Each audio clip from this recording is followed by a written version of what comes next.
everybody. What's going on this beautiful Saturday morning? It is GunzPicks, a.k.a. the gun himself, a.k.a. the self-proclaimed CFB GOAT, here live with you on another Saturday morning. And as always, I am joined with the man, the myth, the legend. You can find him on Twitter at PimSlapPod. It is Mike M. What is going on, my friend? How you doing this morning? Happy Saturday. Let's get after this card. I'm excited for college football. We got a busy week ahead or behind us already now. We're in Saturday. We're rolling again. I was just thinking about your intro. It was making me laugh. I was thinking about that Will Ferrell movie where he gets up and his gardener's out there, like pruning the hedges, and he's out there naked, stretching, and he's got his everything hanging out there. What's that called? Let's go to prison or something like that, yeah, Get Hard is what it's called. Yeah, Get Hard. That's right. It is. That's one funny movie. We got the chat already rolling right now. He says, "Got my coffee, guns. Let's get it." Of course, Stacks Pod says Texas minus 20 with Archie Manning as a starter today. He is hitting at a 500. He's at 500 now, 89 and 89. Volume guy. I do appreciate that. But let me tell you what, if you haven't seen this show before, if you've seen it, you already know what the rules are. You got to get into the chat here on YouTube, and you want to talk to us. You bring out the plays. We bring out the opinions. We'll also be talking about the top games this week. Not a lot on the card here as far as ranked matchups, but we do have a few. And, of course, I'll be giving out some extra plays that I didn't give out last night on the College Football Show. And, of course, a cup of coffee parlay, and as well as Mike will be firing plays off as we go along. So I'll start with you, Mike. When you're looking at the card this week, what sticks out to you? What plays do you think are the ones that people need to be on? Well, obviously the outdoor cocktail party is going to be a lot of fun. So that game's always a good time. That's probably the marquee matchup of the card. So that Georgia-Florida game will be. I think it's a good battle. We got two teams that are.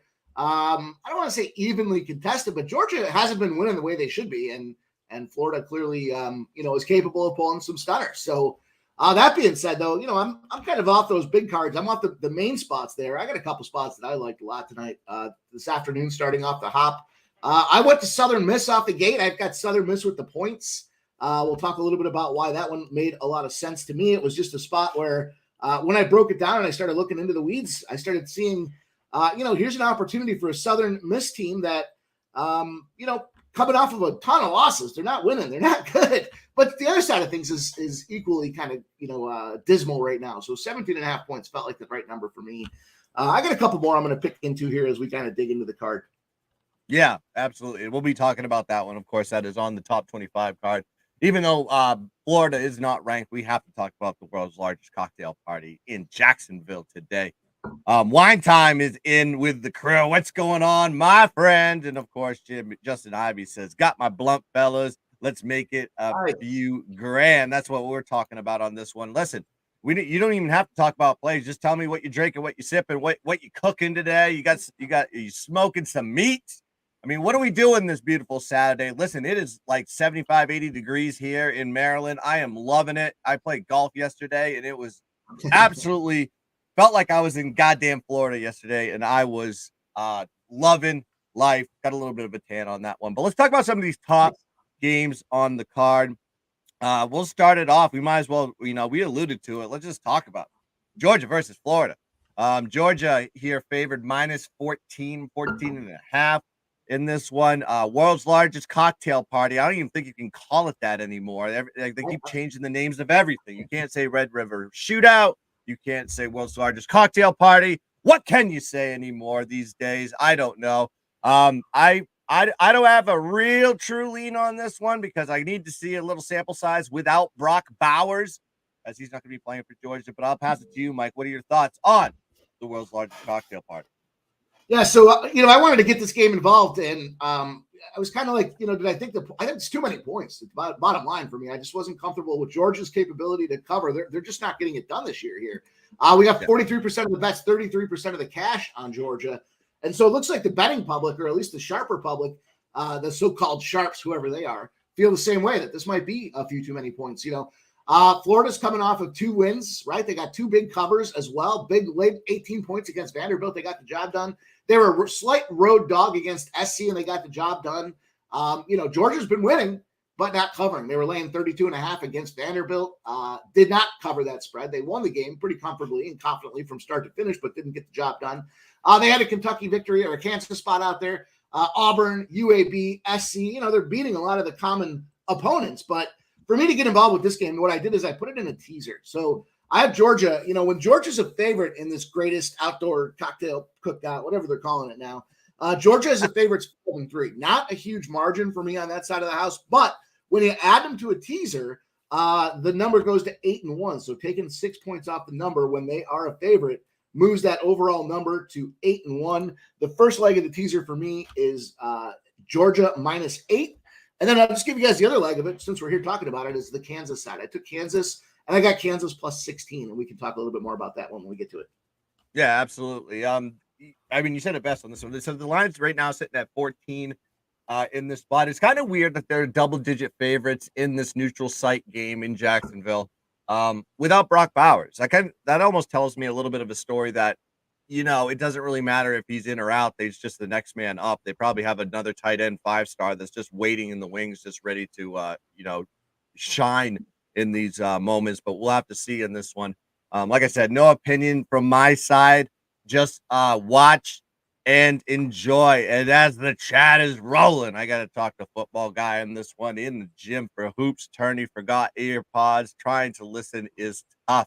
Well, maybe we need to yell a little bit louder while you're at that game over there. And of course, Fleece says college game day is less than pimp and guns. You goddamn right. I'll give you the That's right. And then sipping on some coffee Bailey's before the boss ends the sauce show. That's what I'm talking about on that one. Guns is A&M still a play at -17, -17.5. Listen, I got it at -14 on Tuesday, and this thing is still steamrolling upward. It's getting past key numbers for me at this point. I saw it this morning, and my eyes bugged out of my head. I did release it on Tuesday to the people in the Slack channel, so hopefully they grabbed it. That's tough. That's a lot. That's a big movement. I'd say no more than 17 on that one. If it gets past that 17, peak, I would probably just move on to the next game, honestly. But I was surprised it steamed up that much. I don't know what the issue is in that game. And of course, the Shark says, beautiful green hat from the gun. I'll be talking about this game in a second, and you can see what direction I'm going to be going in on that one. And of course, G.I. Jolio coming in there. Cold weather moved into Illinois. I start a fire. Let the kids cook their own dogs tonight. Beautiful thing. I got my own little fire pit out there. It's a little warm today, but I know I'm going to be using that here in the fall. I love the cool weather, and so does the Shark in the chat. Yeah, I took an alternate spread cause 17 also. So I think 17 is probably the end all. Once it gets past that point, you just got to leave it alone. But thank God I got 14. So if they lose, I still got my little CLV trophy as KIV, the Kelly in Vegas would say on this one. But let's talk about some of these other games. Actually, you know what? I just started a fresh ground, put it in the pot, hit the button. Listen to the little brewing. The best part of waking up is a cup of coffee parlay in your cup. Wow, that is a little bit of a tongue twister. So let's get it. Cup of coffee parlay time. Let's go.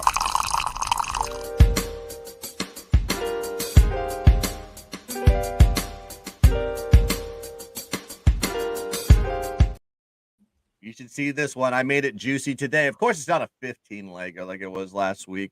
But it's an 11. It's an 11.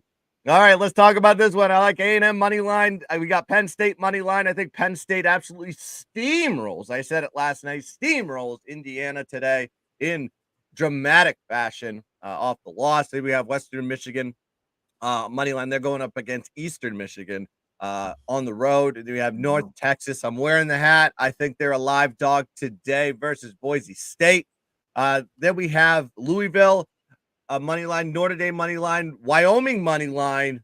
That's another live away dog on that one. Then we have Kentucky money line, UCLA money line, JMU money line, and Arizona money line, the covering monsters themselves. I got it at plus 16,814. You put $10 on it, you win $1,680. and probably 40 cents. I don't know how that breaks out to on that one, but that is the cup of coffee parlay today. Write it down, tail or fade, whatever you want to do today. Let's go, baby. All right, let's break down one of these other big matchups here. Probably the biggest matchup of the day that everybody's talking about. I know Game Day's talking about the crowd in Utah, 6 a.m. If you're watching on Game Day, my God, they showed up in droves and they are screaming, yelling. I don't even know if they can even get their words out on Game Day. I know McAfee took his shirt off in 34-degree weather, so it was kind of live action there in Utah. We got Oregon versus Utah. Utah, one of the toughest places to play in the country. Seems like they played their best ball there. They have a revenge spot here with Oregon. The line is -6, -6.5 in favor of Oregon. Do you have any thoughts on this game, Mike? A lot of fun. You got two 6-1 teams here. I get excited when I see this time of the season where we're conference matchups here. These are really going to be the opportunity to, I think, represent the Pac-12 in the championship game here. So this has got very much playoff implications on the line. As I look at the spread and the number, it's pretty much a coin flip. The cash is right about even. The tickets are right about even, and everyone's kind of thinking it's a difficult game. I've been a fan of Oregon this year. I said it for a couple of weeks now that Oregon. The last 3 seasons have made a concerted effort to top grade their organization. They brought a lot of young kids in, and then they cut them loose pretty quickly. So they were, clearly looking to identify good talent. If they weren't the right fit, they just moved them on out somewhere else, and they kept building forward. So that being said, with the Utah side of the house and that whole Cam Rising situation, to me is like I'm tired of that conversation. Yeah, they just had a big victory as a dog against USC on the road, but I just think this is going to be too much firepower for Oregon. I think we're going to see here why Oregon's been doing the things they've been doing the last couple of years to get where they are. And there's a reason that they opened up as a 1.5-point dog, and now they're a 6.5-point favorite. To me, 6.5 is not going to be enough. I think it's just a spot where you take that road favorite. I'm not super excited about the number, but I just think Oregon's a better organization, and I think they're going to put their proverbial sack on the table and tell them to take a good look at it today. So that's kind of my breakdown. I just think it's one of those spots where it's just not a good matchup for Utah. Utah, early risers for Utah. They were a team that got it done fast, and now I see Wine Time Sports is on the other side with Utah +7. Not me. I got to go with that. I think it's also going to be a lower scoring affair. We see Utah at home. Their defense is dominant, and they were able to shut down, I believe it was UCLA earlier this season. A lot of good, that was a game where the total was 50.5. They ended up finishing off 14-7. They had Oregon State after that, 21-7, another under. And now they're coming off at 2 overs. So it's kind of that buy low situation where we've got the lines are adjusted to see this team scoring points. At this point here, I think it's an opportunity after 2 overs to jump in and take a look at that under. So I like the under actually more than I like the 6.5. Now that I kind of sit there and think about the number itself, 47.5s are out there. And that would be my official play for this one here. I would say I'd have to go with the under 47.5 more than I like the side. Yeah, I mean, I think there was check boxes on both sides when I looked in this game. I thought this was going to be an interesting spot to take Oregon. Of course, Oregon did win the matchup last year, 20-17 as 3-point favorites. And now you see the line here to go to -6.5, which would lead you to believe that this is a Oregon line. And, Oregon already having that one loss, they're already really focused to not lose another game this season. And I just don't know by how much in this spot, especially Utah's defense has been, relatively good. They give up 401 yards of total offense last week to USC. They're coming off a big win themselves on the road. So the highest of highs, usually you fade them on the next game in a lot of these spots. But Utah's got revenge too. And they get them at home. Crowd's going to be rocking. I don't know what side's going to the outcome of this one is. I don't know if it's going to be a defensive battle. It could be. That's what Utah wants in this one because their offense is not as strong as it's been. However, the quarterback situation there has been pretty decent even without Cameron Rising. Great job there. They actually put up 400 yards of total offense in the past 2 weeks, so they're actually improving, especially in conference play. But it's just a complete pass for me. I think this game is a coin flip. as far as the side goes. So yeah, nothing to play on this one. If you take Utah, I understand. If you take Oregon, I understand. So that's what's going on. And Justin talking about the parlay, he's tailing today. I'll give him a horn on that one. Yeah. And Flea says, Pimp, do you have an opinion on the A&M game looking to tease? I really don't. That's not one of the games that I jumped into and looked at. I looked at a lot of the obscure spots here, not the favorable matchups. If I look at the total here, just kind of looking at it on the fly, I see South Carolina opened up at 14. They're at 16.5 and even 17.5 in some places. And you got the 54% of the bets, 56% of the cash on the South Carolina side. So a little more than a coin flip on South Carolina, and they're giving you more points and making it more attractive. That would certainly concern me, when it comes to taking that 16.5 or 17.5. But I don't know. Texas A&M, are they? They're 4-3. They're not necessarily world beaters here. And it just feels to me like that's a tough spot if you're going to force that game and you're going to have to, if you have to play that game, gun to my head, I would have to go and take the points with SC. I wouldn't want to lay it with Texas A&M. I know Texas A&M's at home, but I would rather be on the SC side of things with 17.5 points in my back pocket. Or if you're going to tease it, make it 23.5. Then I would. You're right. I think, Guns, you said it right on. Like 17's that number. Anything more than that, I wouldn't want to get involved. If you're going to throw it in the teaser and buy it down, then yeah, I guess I could get behind that. That's just not one of my favorite games. Yeah, just full disclosure. Right. I took this game because it was the line correlation worked. It's a revenge game for A&M. Yeah. I loved it at 14. It was like, this is the perfect spot at 14. And then you look this morning and you're like, oh god, the line's gone. So right. Yeah, you don't force a play when you don't have to force a play. And also my opinion on teasers in college is you shouldn't do them. I think the lines aren't as sharp as they are in the NFL. NFL, it does make sense because you get a lot of lines anywhere between 1 and 10 in most cases. Right. So you can jump key numbers like the 3s, the 7s, the 10s, and even get it up past that point in 6 point teasers. So in the NFL, I say yes, tease, but in college, I always call the lines loose slots. I mean, you could have a line that opens at 7 and it'll be 13 by Saturday. So you don't see that in the NFL. The reason why you tease the numbers pretty sharp off the gate. Right. The reason why you tease NFL is because of the sharpness of the numbers.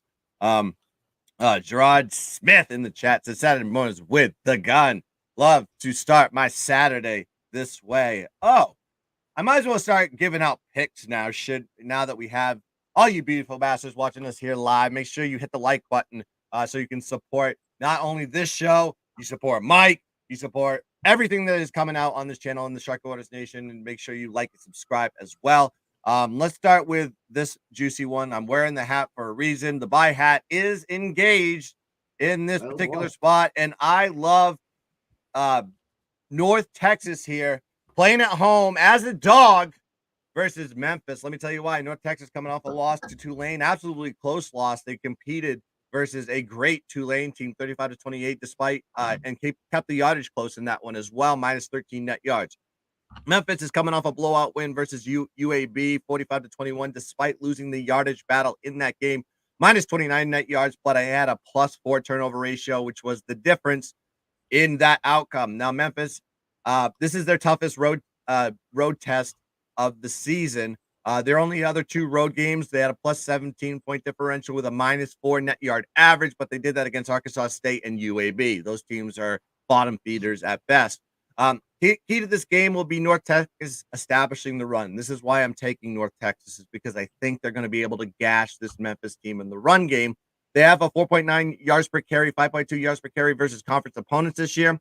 And they put up 200 plus rushing yards in 5 out of their 7 games this season. When they do that, they get over that 200-yard rushing mark. They have a +8 point differential, +111 net yard average. So this team plays, once they get over that mark, typically North Texas either keeps it close or they are winning the ball game. Memphis is loud, and then we look at Memphis's rush defense, not great at all. They give up 5.1 yards per carry to their opponents this season, 6.6 yards per carry versus conference opponents. That is bad, all bad. And these two teams did meet in 2022. Memphis winning the game 44-37, so there's revenge factor here for North Texas. They were 12.5-point dogs in Memphis last season. Now the line is 6.5. So there's a nice line swing from year 1 to year 2. And Memphis is the away favorite on this one. I did actually get them at +7. I found it on Caesars. There are 6.5s on most books, but I did find the +7, which is the key number here. So I love this spot here for North Texas. As long as they can run the ball versus this Memphis defense, they will be just fine. And this should be an easy cover. Give me North Texas +7, 2-unit special. Woo! Love this play. Hey, let's all right. You talk about hitting a lot of these bottom feeders. I just gave one pretty much. This is AC, not really the bottom feeder of all bottom feeders. But what is your dirtiest gross money in the crumbs play today? If I had to look through the board here, I would think that the first let me just look at the line and make sure that it's still where I want it to be. The one play that I was looking at that kind of jumped off the page at me the most is, it's ugly. It's real ugly. It's a 12 o'clock Eastern start here. Ugly because of how the team's been performing. It's a spot where I'm fading K-State and I'm jumping on Houston. Road Houston, the line opened up at 16.5 and now they're 17.5, even though the money's coming in on them. It's kind of all those factors that I don't like to get involved with, right? When you see money coming in on the side and then they make it even more attractive, you don't want to get involved with it. Houston at 3-4, just reeling off of, a bad loss to Texas. That it was a touchdown game, but they were getting a ton of points, and they've been covering quite a few spreads this season. I kind of thought like they played Sam Houston, they won 38-7. Okay, they got whooped up by Texas Tech. They beat West Virginia by a couple of points as a dog, and then they only lost by a touchdown to Texas. Trend that I've been riding all season, and Kansas State, that's a big favorite there. And the Big 12, everybody loves Kansas State. They're all over, but I've been hearing all week long, Kansas State, K-State, K-State, K-State. But a trend that I've been riding with here is when a team, gets over 300 passing yards, their opponent had less than 225 rushing yards off a home spot, they've won 6 in a row. So, or I should say the team K-State in this case has that passing spot. They're 58 and 88 overall against the spread, but that fading that team has won now 6 times in a row. To me, it's a spot for Houston. I like that under as well, even though we're seeing a lot of points getting scored in these matchups. I like that Houston. I had to jump all over it. 17.5 points for me with Houston. Way too many points. I think this is going to come down to a touchdown, maybe 10 points, but at 17.5, taking that huge road dog, lock me in for Houston plus 17.5. It's a good spot for Houston too. I think they got kind of robbed last week versus Texas. It was last week, right? I may be getting my weeks messed up, but the officiating, the spots. Hogerson's team just got screwed over, taking the victory away from them. So they have a chip on their shoulder going in this game. So yeah, I agree with you on this one. I think 17.5 is a good spot. You get over that key number 17. Let's see if they get it done there versus Kansas State, a tough Kansas State team, but nonetheless, big number to cover there for them. I got another play.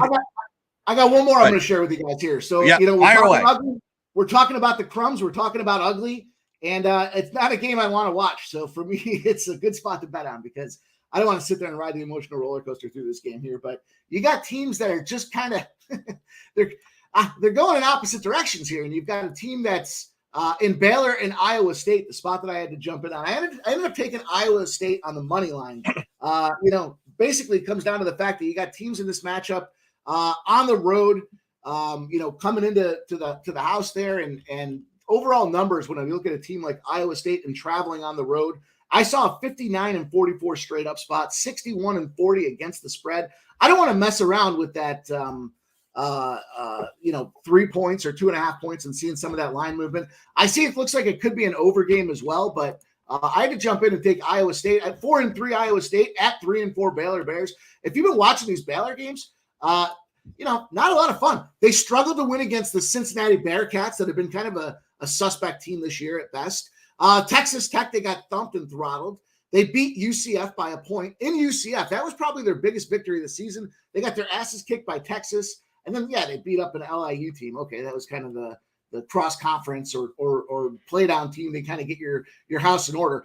On the other side of things, Iowa State thumped Cincinnati in Cincinnati. They beat TCU, who to start the season off, people were talking about being a potential playoff team. They had that game against Oklahoma that they got waxed, but good competition as far as kind of playing across the board. And then they beat up Oklahoma State. So again, not a game I want to watch. They lost to Ohio by 2 points, or as a 2-point favorite, but not a game I want to get involved with from a viewing perspective. But I think Iowa State's got the right level of competition that they've played this year to tune their team up and go out there and kick the ass out of Baylor here. To me, it's just a team that's going in two different directions. Iowa's on a bye; they're on the step up, and I feel like Baylor's just not been able to wow anybody. I watched one Baylor game early this season, and my mind's made up on who that team is. It's amazing what happens. Like if you talked about Baylor versus Iowa State, 3-4 years ago, this would be one of the top games of the week. And now they're looking at these two teams and they're a shell of themselves. I mean, no Breece Hall, no Brock Purdy. They're all just excelling in the NFL. I mean, it's amazing what has happened to those two programs. And I don't know if that's an NIL deal or if that's just horrific coaching. It's a coin in the chat talking about Houston. Holgerson, a poor man's Lincoln Riley, all offense and zero defense. I can't disagree with you. However, motivation in college football is everything. You can play above a level that you never thought you had. And then you catch a team that is sleeping behind the wheel, trying to think they could just go through the motions to finish off a team. And that doesn't work in these spots. So, don't just hate on a team based on your opinion. Understand the situation and the numbers on this one. And of course, Nicholas Handy bringing good vibes. I'll hit him at home for that one. And Smitty joining us in the chat says, morning. What is going? All right. Now we're talking picks on this one. I'm going to be talking about one of these top games on the board that is playing today. And it is Tennessee versus Kentucky. This game kicks off at 7 p.m. Eastern Standard Time. And listen, I love the home dog in this spot. I got it plus 3.5. That is the line that I have it at. I don't know what the line is now. I saw 4s last night, so maybe we can get some value there to pop off on this game. But let's talk about it here. Tennessee coming off a 14-point loss to Bama, 34-20. Game was a lot closer than that. Of course, a fumble recovery, to the house. Near the end of the game kind of made that game a little bit more out of hand than it was. It actually killed a few people who had Tennessee in that game. So I feel bad for those people who had that ticket. They did win the net yardage battle in that game. I'll give them that, plus 46 net yards, plus 1 turnover ratio. But you have Kentucky coming off the bye, off back-to-back losses to good teams on this one, UGA and Missouri. They're 5-2 straight up and 4-3 ATS this season. Now you have Tennessee. They use the run to set up the pass. That's kind of what they have done with their offense. They average 5.6 yards per carry on the ground, 6.5 yards per carry at home. But on the road, very different story, especially versus conference opponents. Tennessee only averages 3.4 yards per carry on the road versus SEC opponents so far, and that is against some good teams on this one. They got stomped by Florida and Bama, so take that with a little bit of grain of salt on this one. But Kentucky, they have a great defense, and they're very good against the run. They hold their opponents to 96 yards per game on the ground, 3.1 yards per carry. Kentucky is a strong road team. They have a plus 15-point differential, plus 87 net yard average at home this season. It's a double revenge spot for Kentucky as well. Tennessee has, as they lost to the Vols in 2021, 45-42 in the narrowest of margins. But they got demolished last year, embarrassed. They lost 44-6 as 11.5-point dogs. Now they get it at home, short line on this one. Big line swing from year 1 to year 2. Kentucky 6-1 ATS as a home underdog dating back to 2019. I see this game being decided in the trenches. It's basically going to come down to Tennessee's rushing offense versus Kentucky's rush defense. And I think in this situation, Kentucky will be able to slow Kentucky's run game down, make them one-dimensional. You make Joe Milton one-dimensional, have to rely on his arm to get it done. He is very inconsistent in those spots. So give me Kentucky on this one in a revenge spot, plus 3.5, 2-unit special for me. You got any thoughts on this game? Have you looked at this one? I did, and I'm on the same side as you. One of the big factors for me, a deciding factor, the revenge spot. Tennessee's covered 5 of the last 6 games against Kentucky. So not just that goes back to before this current class that's been involved there, right? So you're going back maybe what's that, 6-7 years worth of just losses or not getting the job done. So Tennessee coming in, this number seems funny to me too. Like you got Tennessee, big 5-2 squad, big game against Bama that they just played out there, and they lost, but they started out early in the lead with that game. Again, a battle-tested team. They had the Texas A&M game before that as well. They've been stomping away in the SEC, but going back to 2014, when a team's off a conference game, as long as the number is less than or equal to 4, we're seeing that the home dog is 23-15 straight up. So we very much have a live spot for Kentucky. 26-11 against the spread, but the margin is the key number there. They're winning by over a touchdown in those spots. So especially, this is an SEC specific trend, but when they're in the middle of conference play, what it tells me is the SEC is a very competitive conference. We know that across the line. Each of these schools plays hard against each other. They've got deep-rooted rivalries, and they don't want to roll over. So even though Kentucky's lost 5 of their last 6, this SEC battle is 26-11 against the spread. The under is also another look for me. It's a 15-22 spot to the under. You're absolutely spot on, I think, with the trenches battle. We're not going to see, some high. Maybe there's 1 or 2 high-flying scores that get away, like a havoc type of spot where something goes deep and it's an explosive play. But I think this game is played between the we'll say the 35s, right, the 40s. It's going to be played midfield. We're not going to see a lot of long drives that are going to generate big scores. We're going to see, I think, probably a quicker pace of game, but we're not going to see it ending in results and touchdowns. So I like that 51.5 is out there now, but I love that Kentucky side of things. I'm going to take the money. I'm going to have the +4, and I'm going to sprinkle in on that money line. The money line is currently sitting at there's 158s out there, so it's going to be a little sprinkle for me on the 158 as well. Yeah, I love that spot here. And as we get to the 30-minute mark of the show, I got to bring in my next guest. You've seen him on here. This is not a duo show. This is a trio show. You see him. You can follow him, Connor Mack Hicks, and you may make sure you get the spelling right on that one. It's CONORPICKS. Let's see it for my guy, C-Mac in the building. What's going on, buddy? How you doing today? Doing great. I'm awake. I'm fired up. I'm ready to roll. How's it going, guys? Doing good? I'm on my third cup of coffee. I'm ready to run through a brick wall. That's all I can say about that. I've already had a cup and one of these double shots. I'm ready. Let's do it, baby. All right. So, we've been talking about a lot of the plays that we got today, but we'll give it to you. What are you seeing on the card today? What's poking out at you? I'll rip a couple. Let's do the time slot. Let's do a few in the morning here. I like UConn. I took the 14.5. I just can't buy Boston College laying this type number here. I also looked at this total. These teams have played to the over, a lot this year, even UConn. But I just think this is way, way too many. They're, Boston College fat and happy after beating Georgia Tech. I see this just way too – I see this as a touchdown type game, and that's what I kind of felt on the spread. So I took the 14.5 with UConn. One other early one. You know what? I'm not on many favorites, especially early on. But right here, first half, I laid it with Penn State. I just thought if this is going to be the spot, this is it. That's really one of my only favorites early on that I really, really like. They love to cover numbers. They're going to be pissed off. They're at home. You could go full game because obviously they get it done as well. But I went with first half, -16. It's always out there when you get to that number, a couple touchdowns they need, but I think they cover here early. So those are my two. That was one of my top plays this week is I got Penn State -32. Okay. That line was 13.5 last year when they played, and Penn State beat them up. And you actually look at the history of them. When Penn State loses, they go into the next game and they steamrolled whoever they play. It's historic. And of course, you're right.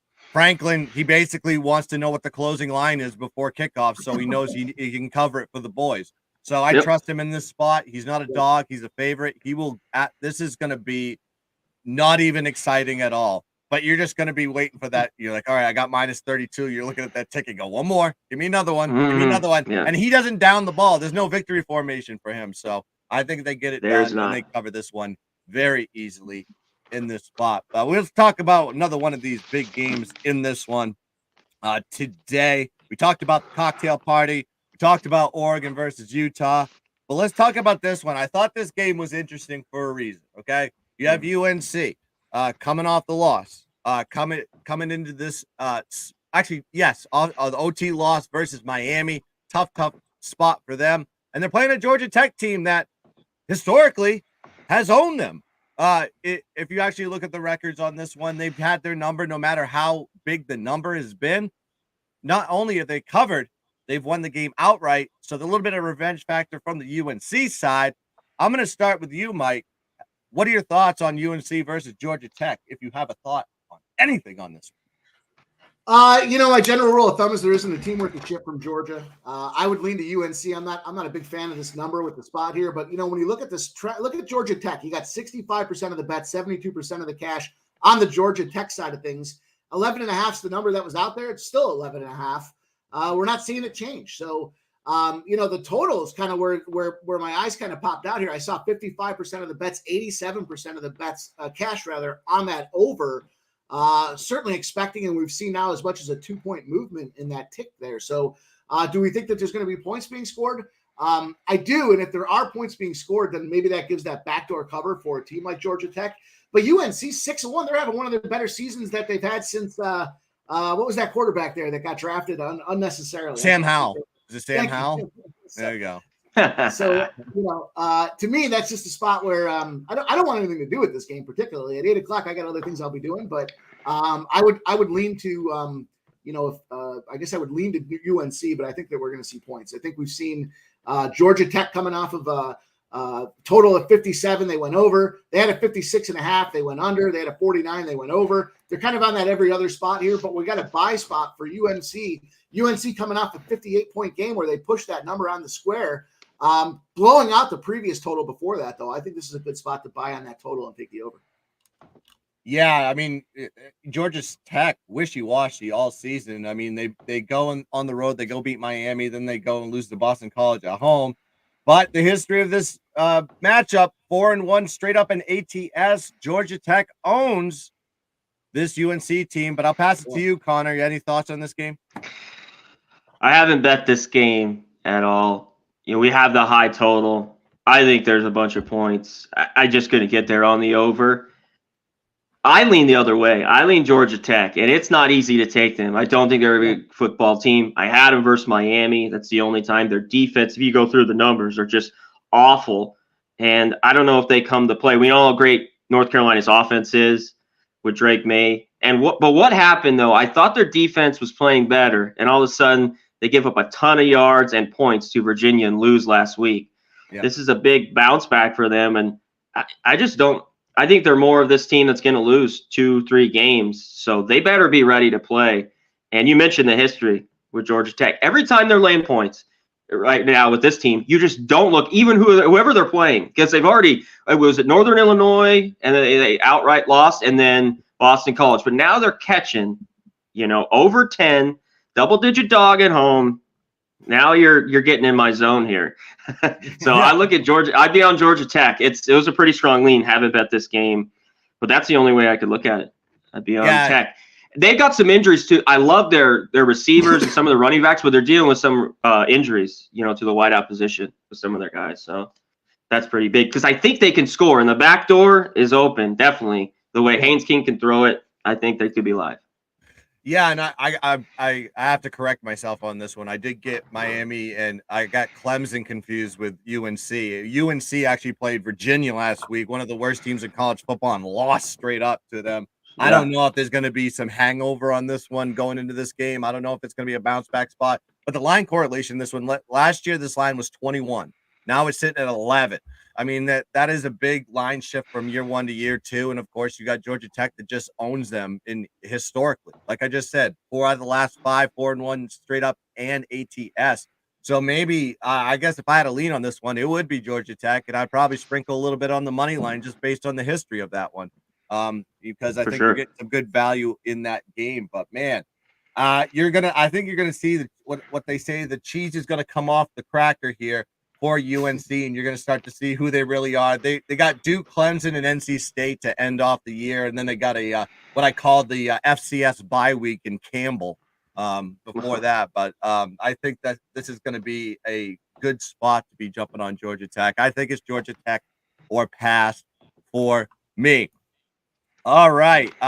Just jump into another one of these picks that I got for today. And of course, I'm going to be jumping into some of the slop here in the Mountain West. Wyoming versus Boise State. Wyoming coming into this game 5-2 straight up, 4-2-1 ATS, coming off a bye week. Their last game was a close road loss to a very good team in Air Force, 34-27, losing the net yardage battle, however, minus 93 net yards in that spot. Boise coming off a bye as well. Their last game was a close loss as well to the Colorado State, 32-31 on the road, minus 19 net yards for that game. Now, Wyoming on the road so far hasn't been great. Okay, I'll say it. Minus 14-point differential, minus 54 net yards, but they've only played 2 road games this season. Guess who they played? Texas. I think Texas is a good team. Let me check. Yep, they are. And then of course Air Force. Air Force, one of the better G5 teams in the country. So just take that with a little bit of grain of salt on that one. But then you have Boise, has some decent numbers at home this season. They have a plus 10-point differential, plus 43 net yard average on the blue turf, but they haven't played anybody. Granted, they played UCF. I guess that is a P5 opponent, but it's a lower level P5 opponent, and they lost that game by 2, minus 146 net yards in that game. They beat North Dakota FCS team, and then they had a 7-point win versus San Jose State. So I'm not impressed with their home statistics at all because they haven't really played anybody. This is one of their toughest road games of the season. Boise also prone to turning over the ball. I thought this was interesting, and there is a pattern of it. Minus 2 turnover ratio in each of their last 2 games, and they average a minus 1 turnover ratio this season per game. Now you have Wyoming. Wyoming can create turnovers. They're very good at doing it. They've won the turnover battle in 6 out of their 7 games this season with a plus 1 turnover ratio average. So looking at the history of this matchup, while Boise is 7-1 straight up, they're 2-6 ATS versus Wyoming, dating back to 2015. So I thought that was interesting. They're able to keep it close. They just can't get the W's. Also, the home team in this matchup is 1-5 ATS in the last 9 meetings. Wyoming was a 14-point home dog last season. Now they are sitting here at plus 4.5 on the road. Okay, the line's supposed to go the other way, not in the reverse direction towards the number of Wyoming. So I think this is a line correlation play for me. The stats, the history tell me to take Wyoming. I think they get it done here. Usually you take Wyoming at home, but hell, I love a live home road, a live road dog here with Wyoming. Give me the Cowboys, baby. Yeah, plus 4.5, 2-unit special, baby. Woo! You know, these guys against Colorado State, they had that. That was an epic meltdown in the Colorado State game that they were winning. They should have covered. Right. Yep. The quarterback yo-yoing that's going on there, where they had Taylor Green as the big guy, right? And I think that's how you say his name. And and then they switched it up, and even though the team is winning games, the fans are pissed. They want that coach out of there, and I don't know. It feels like it could be a potential bounce back spot. I did see for Boise State, when they come off a loss, they're 9-0-2 against the spread going back to 2020, and they're winning by over 10 points. So.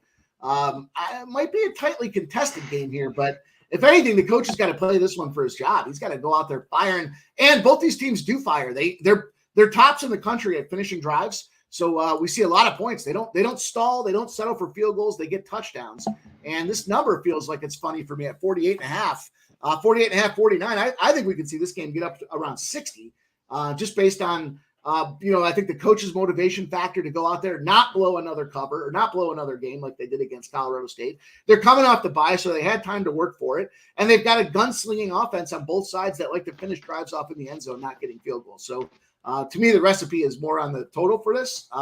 We've seen Boise State's gone over 5 in a row. Wyoming on the other side of things has kind of got, what do they got? 2? They're 2-1 to the over in their last 3. So I like points. I think this is a game where we see kind of a shootout. Yeah, you have Boise 3-4 straight up this season. North Dakota, San Diego State, San Jose State, their only wins, but their losses are credible. Washington, UCF, Memphis, and Colorado State. I'll pass it to you, Connor. Have you looked at this Mountain West matchup? Oh, yeah. I've looked at it a ton. Yeah. You know what? They've both just been over. If this was at 50, I like the under a little bit better. I just think the history. I think it's going to be cold. Not that these didn't matter. These teams are first in the cold. That's what's keeping me from just making this full bet for me on the under, and it's dropped to 48.5. But I think we get more of it. And yeah, Boise's just been a dead over team. Like you hit it. Both teams have been good.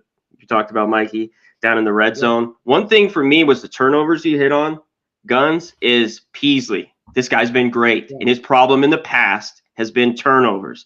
Like if you go through the numbers, he's got 12 touchdowns and 2 picks. Like if he throws for 200 yards or around there and has a touchdown, no interceptions, they're in this game. I just think right now they're a little bit more physical and the better football team all the way around Wyoming. Now, this has been a problem. You mentioned ATS hasn't been great, but Boise's kind of owned them. But this is one time where normally I think here, even in this matchup, over a touchdown to be safe. I still think 4.5. I think this game's a field goal type game. I'm leaning Wyoming plus 4.5 with you. So I like it. Football guy in the chat has a CMAC question. He says, first half number, what did you get it at? Mine are all over the place. I got a 16. 16. That makes, that's right on. The line's 31.5, 32. So yeah, it's right. It's just. I thought under the 17 is solid. Yeah. As long as you have an. There's 16.5s out there, so make sure you shop around. I see FanDuel's got a 16.5. Bet Rivers got a 16.5. And then you're right, the rest of them are up at 17.5. So definitely line shop that one. You don't want to get the bad number there. Yeah, it seems like the line's going in the direction of Penn State. So yeah, they just kick the shit out of everybody. They put their foot on the gas right off the gate, and they don't stop until the game's over. So that's what you want to see when you're trying to pick the team to cover. They've only not covered one game this season they haven't covered was the last week. So last week, yeah. But they were they were a dog. I think that was the first time they were a dog all season. So it was just a rough spot when the lights are brightest. Like I said, we said in the chat, I said Notre Dame and Penn State are the Spider-Man meme. They're just pointing at each other. They look exactly the same. Lights are brightest. They always let you down. Let's talk about another one of these. It's fine. They still get 10 wins. I have to be satisfied for whatever bowl they get, the Outback Bowl or whatever for Notre Dame. But anyways, I digress on my fandom of the Irish. Want to talk about another one of these games coming up here. I think this is actually, let's go with this one first. Duke versus Louisville. Louisville favored here, -6.5. It looks like the number keeps going up in the direction of Louisville. I don't know. I haven't looked this morning, of course. Riley Leonard, whether he's going to play or not. That's always been the key to this one. If he doesn't, it's a problem because they really don't have depth in the quarterback position. You saw it last week with, I believe they played Florida State. Absolutely egregious way to lose that cover, by the way, because, Duke was actually playing quite well up to a certain point. But Riley Leonard needs to be there. I don't know if any one of you guys looked at this game. It was just a complete pass for me because of the uncertainty at the quarterback position. I'll start with you, Mike. What are your thoughts on Duke versus Louisville? This feels like one of those games that's going to be tight, right? We got two teams that don't want to give an inch to each other. And, that quarterback status, the uncertainty with the quarterback to me is he's already been banged up a couple of times too. So he's not like he's just coming off a fresh injury. He's kind of been recycled in terms of injury. So even if he does come back, I've been making a lot of money off of Duke this season. I just wonder the effectiveness. He had the high ankle sprain back in, I literally think it was about a month ago. It was about 4 weeks ago that he had the high ankle sprain. And then he's coming off and getting banged up again. Yeah, they're 5-2, but it just feels like the money was made early for me in the season on Duke, and it feels like just a pure gut opinion on this one is saying that, if he does come back, okay, that might take the number down a little bit. You might get more of a -4 when you look at the Louisville side of things, or even a -3.5. But I'd have to take that home team. I'm not a fan of the way Louisville plays football in the first place. I even going back to the Lamar Jackson days, I don't like the way they play football for whatever reason. It's just kind of irks me that. Tell me about it, Mikey. Tell me about it. This team just always got me. It's just horrible, and I can't find the right side and get on the right number with him. But I just feel like this Duke's, even if he plays, he's banged up. If they're gonna give him the injection, they're gonna give him the needle and then send him back out there to war. But I just think he's banged up. He's used up, and I think all the magic's out of that Duke side of things now. If he does play, I like it even more. But I would take Louisville. I'd feel comfortable laying the 6. I hate the way I hate the way that team plays particularly, and I made a lot of money off of Duke, so it's a hard one for me to get behind here with that 6. But if he does play, I'd like that number to be lower. Both teams coming off a loss. One from Florida State, the other one losing to Pittsburgh. Embarrassing one for Louisville, but Louisville had a week to think about it because they had a bye week. 3-1 ATS off a bye. Louisville is. I'll pass it to you, Connor Mack. What are your thoughts on Duke versus Louisville? I'll be pretty quick. Yeah, I want nothing to do with this game. The game time here with Riley Leonard. That's what I'm seeing. That there's optimism he could go. Some of these ankles are pretty tough. These ankle sprains.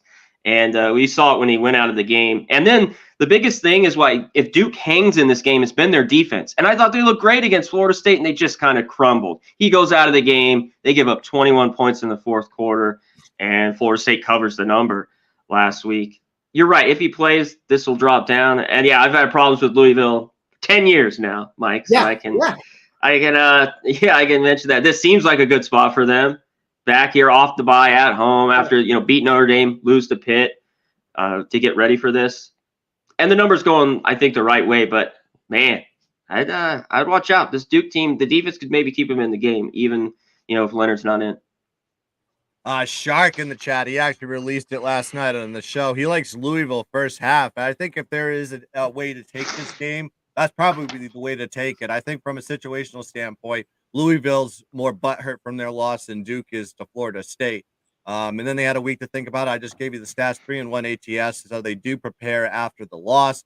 So I think it is probably a good spot for Louisville to get right, but cut the game in half and get it at -2.5. And that makes sense. The line's what? -6, -6.5 right now. If you are going to take full game, don't let it get to 7 if it does. I mean, I think it's 7. You just leave it alone. I think the best of the value of the full game is gone. You may want to just take the first half, like Shark just alluded to last night and on the morning show here. Here's another sneaky one. This game is very sneaky. I think this should be a ranked versus ranked game, but it isn't because Arizona is not ranked in this one. We have Oregon, number 11 in the country, versus Arizona going on the Oregon State going on the road where they historically never performed too well at. But they have a quarterback in DJ Uiagalelei that is turned this offense around a bit. But Arizona is frisky. They love to cover spreads, and you're getting a short line with them here at +3.5. I'm going to pass it to C-Mac this time. What are your thoughts on Oregon State versus Arizona? This is tough. Both these teams, I've made a ton of money this year, and I want to bet on both of them. Arizona, when Delore goes out, no Fafita, because I had seen this game. People had told me, he's really good, and he's good. He's kind of small, but he can run it. He can throw it. I had him at SC. I had a couple other games. I faded him that game against Stanford when he had to come in. That was about a month ago. Oregon State, a little bit different, we know, obviously on the road than at home in Corvallis. They're 5-2 ATS. Like I mentioned, Arizona 6-1. I think Oregon State's just a little bit better all the way around, but man, I can't fade Arizona here at home right now. I think they're playing good football, so this is a good one to watch for me. No bet. Thoughts? I'll pass it to you, Mike. What are your thoughts on this game in late night special fashion, 10:30 p.m. Eastern? I'm glad you brought this one up because I'm excited about this game amongst a lot of the other slot that we just kind of waded through here. Same. Big spot for me with Oregon State here, 12-0 against the spread when they're coming off a game where they had less than one turnover, less than or equal to one turnover rather. So, when they hold the ball, when they play it tight, they keep it right, they get these jobs done. They're covering the spread by 11 points. I like that Oregon State side of things. I hear C-Mac's points there about Arizona and what they're doing. How about this though? When two teams, when they're in this conference, both teams are coming off of 3 covers in a row. The home dog spot is an under situation here for Arizona, under 56.5. It's gone under the total 33 times out of 45 times. So 33 of, I guess it's 33 and 12. I should have wrote that number better. 33 and 12 to the under by almost 6 points when you got a situation where both teams have come off of 3 straight covers in a row. What that tells me is quite a bit here. You got a team in Oregon State that's not turning the ball over. They're taking control of it. And because they've got this DJ out there, he's able to get the job done and they find these wins. Also, because they're not turning the ball over, you're not getting short field. And you're not getting short field means the scores are coming off the board. So Kind of a double dipper for me. I like that Oregon State side, and I like the underside in this game. And the Real other point quick. Go ahead. Go ahead. I was just going to say the other thing I did. You know where I don't want to be? I don't want to be in a spot where you got 96% of the action on something, and 96% of the action's on the over in this game. It seems right for a letdown, in my opinion. Oregon State's somehow kind of gotten over in some of their games. But both defenses are pretty good. The shocking defense here, guys, is Arizona, especially against the run. They only give up 96 a game, and that's a strength, obviously, for Oregon State. They're 22nd in the country. They average 195. We know they can run it. So kind of clashier. When we went over this on the Monday, I thought this total was a little bit high when we went through it. Yeah. I just thought it was just a tad bit too high. So I like it. Yeah, I think we see points. I just don't think we see enough points, right? Maybe a 54 comes down to the number. So great live betting spot, too. I think there's going to be plenty of opportunity to get on both sides to go around the under. I love late night live. Yeah, late night action on this one. And I'm actually going to give the counterpoint on this one because I like the Arizona side. And I'll tell you why. I broke it down last night on the show, and I'll break it down here on the Saturday morning show. Arizona, whether they're coming off a bye, off a big road win versus Washington State, absolutely destroying them 44-6, plus 282 net yards, plus 3 turnover ratio. 4-3 straight up, 6-1 ATS this season. Of course, Oregon State 6-1 straight up, 5-2 ATS and off a bye themselves. So when I looked at this game, I wanted to look at specifically conference games and how Oregon State's performs. So while their offense has been clicking 444 yards per game of total offense, their defense has been a little bit suspect, in my opinion, especially versus conference opponents. You look at Washington State, they lost the game 38-35. They gave up 528 yards of total offense, which is 103 yards above Washington State's season average. Then they had to go play Cal. They beat Cal 52-40. They gave up 448 yards to them and 7.3 yards per carry on the ground in the rushing game, which is putting the for total offensive purposes. This game, Cal put up 49 yards above their offensive season average.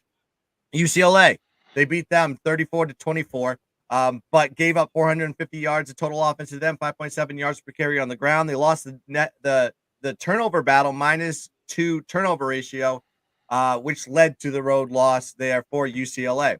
And then, of course, they beat Utah.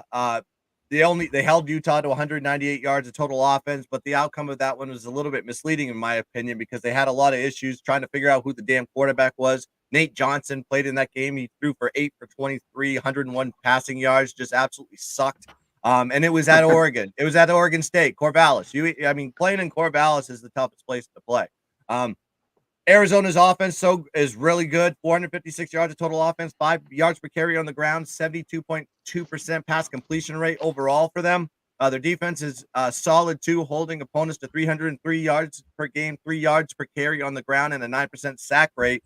So Arizona's defense holds their opponents. If you actually do the comparison overall average, whoever they face, on average, they hold their opponents to 71 yards per game below their offensive season average, which is ranked 21st in the country in that particular category. So I think statistically, it makes sense for me to be taking the Arizona side here, playing at home, big circle game versus a ranked opponent. You're getting this short line. I love the Wildcats. They're covering like crazy, and I think they get it done at night.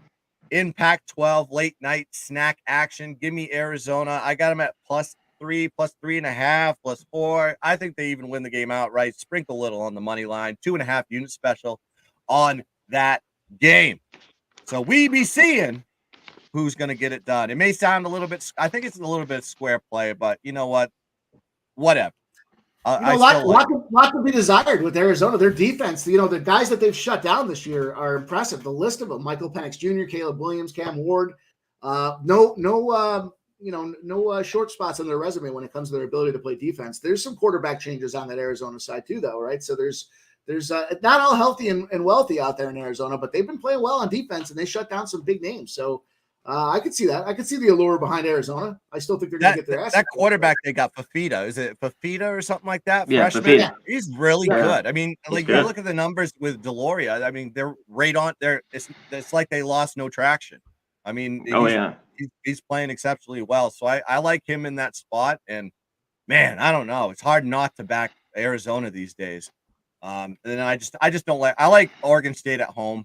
I don't like them on the road. I've never trusted them in road spots. They just seem unmotivated to me.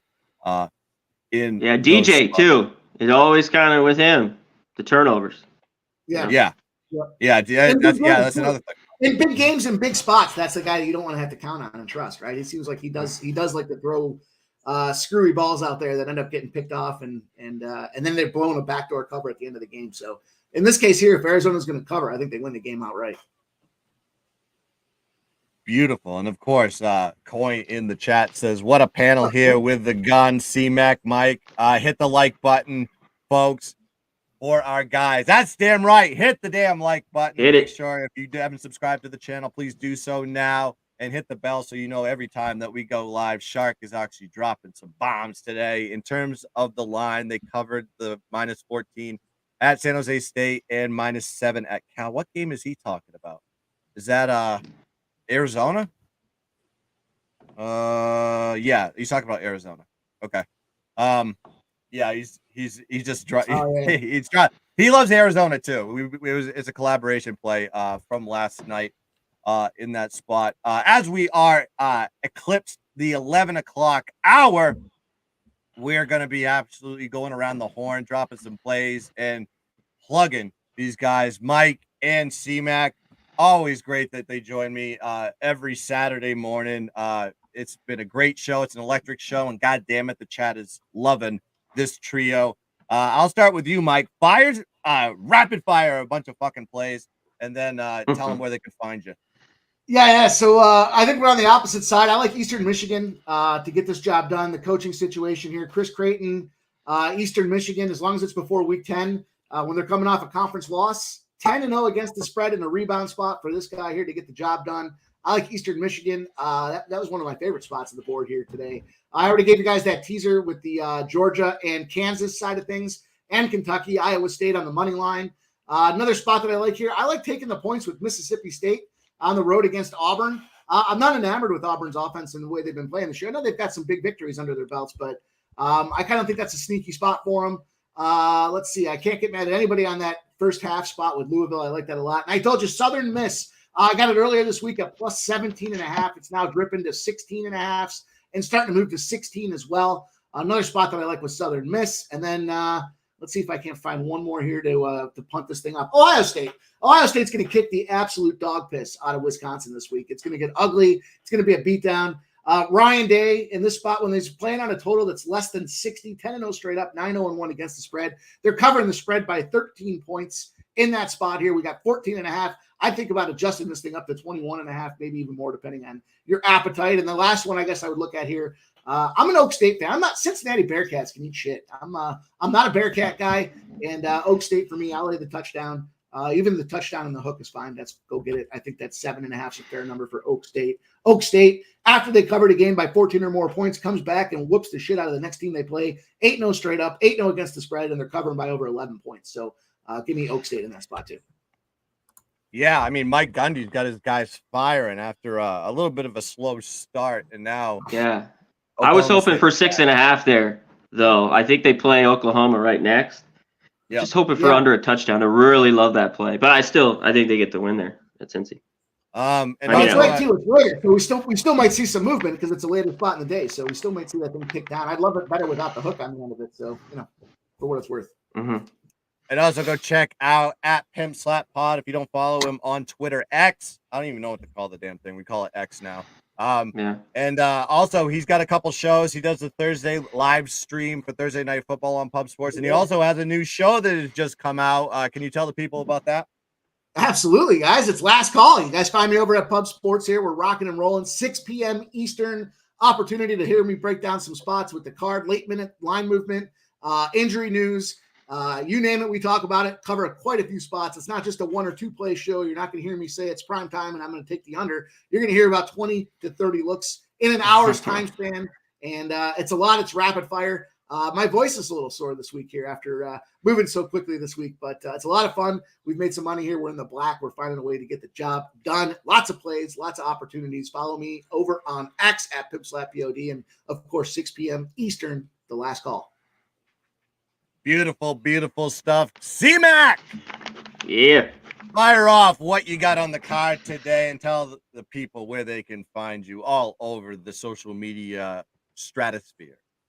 Let's fire away. Let's go to home dogs here as I hit it. I like the over a little bit better at Tulane Rice. I'll be on both, but I'm on Rice here, the plus 11.5.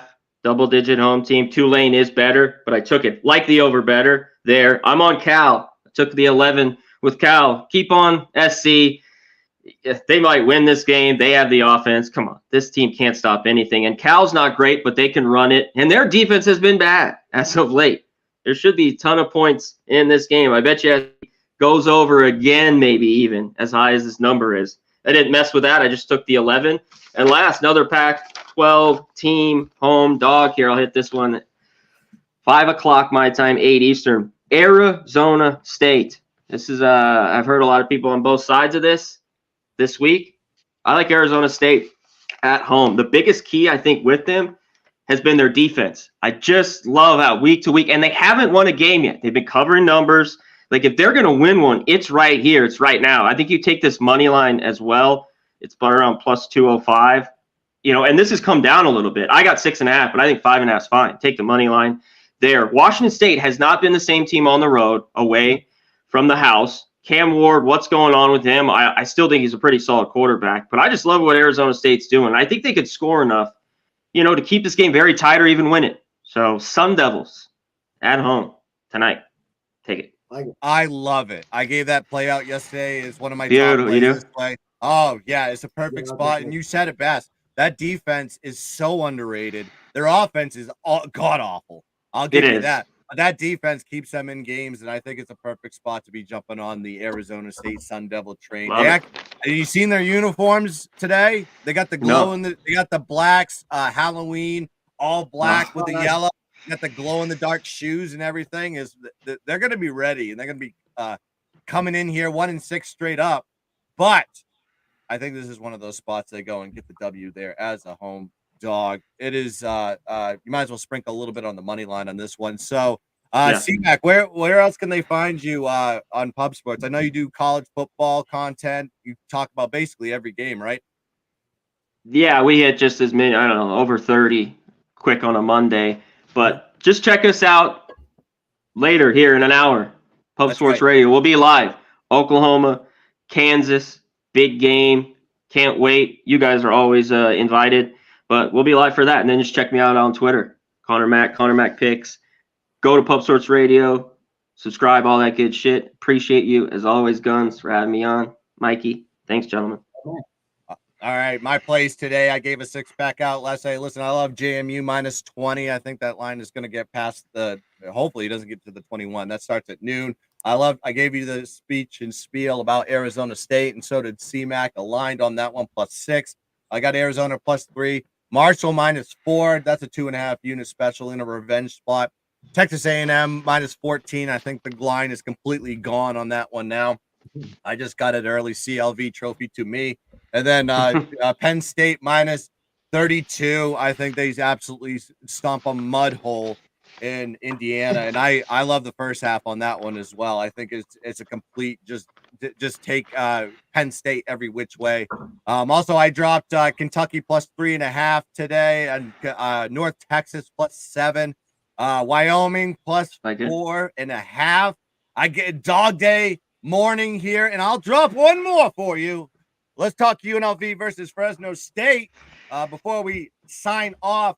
UNLV coming into this game 6-1 straight up and ATS so far this season off a close home win versus Colorado State 25-23 plus 119 net yards for that game. Fresno coming off the bye week. Their previous game was against Utah State, winning that game 37-32, despite losing the net yardage battle in that game, minus 107.